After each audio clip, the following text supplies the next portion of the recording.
kun of foon irraa dhume akkasitti jirte jechuudha. Boleewwan akkam jirtu? Boleettiin keenya viidiyoo irratti abdii namaa abdii biraan qaqqabsiisan itti bu'aa turte. Sababa maaliiti? Sababa haadhaati. Rabbi sadana berada batana ni video kun sing kawe undi Rabbi sadati ara kun sadadku haadhi see tokkitti kana qofa qabdi. Tokkoon kana qofa qabdi. Addunyaa kanarra Rabbi malawaa tokkoon qabdu. Abbaan qabdu, obboleessan qabdu, firaan ta'in qabdu. Haati si kun immoo dhibee onnee jira. Dhukkubsattee erga dhibeen kun qabee waggaa ja'a lakkoofsisee jira. Yeroo ammaa kana hospitaala isheetti yaalamaa turte keessaa akka baatu waraqaa barreessanii fi gara Finfinnee deemtee akka yaalamtutti himanii. Isheen immoo humna hin qabdu, waa tokko hin qabdu. Kun of foon irraa dhume akkasitti jirte jechuudha. Haadha. Namni haadha qabu haadhatti garaan jabaatu. Ozeebbaa machaa abbaa garoon jedhama. Humni koo kun onneedha. Odaa ullee yaalamaa ture.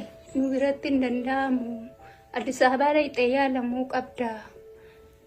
Yaaliin kee kun immoo birrii guddaa si barbaada. Birrii miliyoona tokko si barbaada jedhani. Ani immoo waa tokko haadhaan qabu, abbaan qabu, obboleessa obboleetti waa tokkicha Rabbii malee hin qabu. Mucaan tokkitti hin qabu. Sababii dhukkuba kootii deemtee isiinuyyuu hammallee hidaa nama birraan kaffallee cinqii ta'ee jennaan boossee maraatti kunoo biyya alaateessi. Buleeyyanko assalaamu alaykum wa rahmatullahi wa barakatuh. Hordoftoota Khayruddin Tuube. Assalaamu alaykum wa rahmatullahi wa barakatuh. Buleeyyanko akkam jirtu? Nagaa keessanii jirtu? Jabaattu bakka jirtanitti nagaan Rabbi isin waliin haa jiraatu. Akkasuma jecha obboleeyyanko warra amantaa biraas akkam jirtu? Ashama harka fuune akkuma jirtanitti mana keessanuu nagaan Rabbi isin waliin haa jiraatu jecha. Egaa viidiyoo qalbii nama akkan qalbii nama cabsu anaaf si osoo ta'e amma arraan tana akkam wallahi akkan qalbii nama cabsa. Akkasuma ta'a ammoo jismii haadhatti yookaan qaama haadhatti giseesiin jechuudha.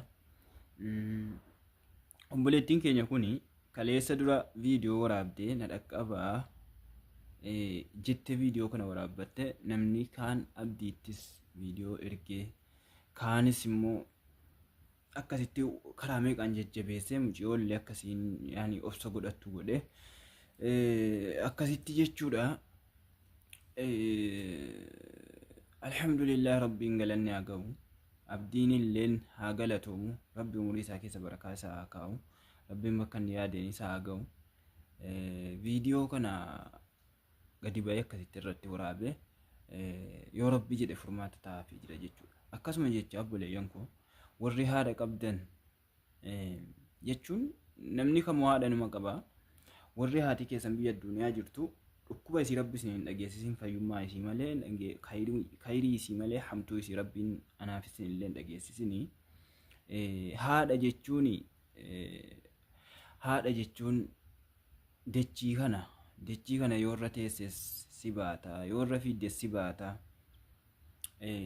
Kanaafuu jechuudha mi'a haadhaa quwwaa haadhaa namarraa fagaate qofa beeka buleeyyan. Kanaafuu Rabbiin haadha muciyoo kanaa fayyise Rabbiin si haa gammachiisu. Namuu haadha ni qabna, haadha irraa dhalanne du'aa kadhaatii fi maalii fi tokkoffaa haadha kiyya kanan fayyifadhaaf deemte muciyoon gaafa duraanii haadha kiyyan fayyifadha jetteeti mana deemte. Waggaa siin deemte jettu haati siigaa haga qabdu gaa itti laffaatee booda miliyoona tokko birrii Itoophiyaa miliyoona tokko gaafatan jechuudha. Birrii Itoophiyaa miliyoona tokko gaafatanii egaa miliyoonni tokko immoo jabaata har'a jechuudha. Namni Rabbi illee isinii laaffisee jedhe gargaaruu illee ni dandeessu. Rabbiin nama gargaaree irraallee khayrii argatu Rabbi nu haa taasisu. Warri Rabbiin isinitti mijeessee isiniif laaffise gargaaraan jedha obboleeyyanko. Akkasuma jecha maalire warri chaanala kanaaf haarawaa taatan subscribe godhuudhaan maatiin haftaan atti dabalamaa. YouTube kiyya kanallee haarawaa jajjabeessaa share naa godhaa shi billaalee kun namni bakka hin jirtanii akkas jecha obboleeyyan koo bakka jirtanitti rabbi nagaa isin haa taasisu hamtuu rabbi isin irraa haa qabu. Viidiyoo kana baay'ee garaana nyaate dhaggeeffannuu du'aa yaa kadhannu mucoo kana jedha. Aga viidiyoo biraatii walitti deebinutti wassalaamu alaikum wa rahmatullahi wa barakaatuh.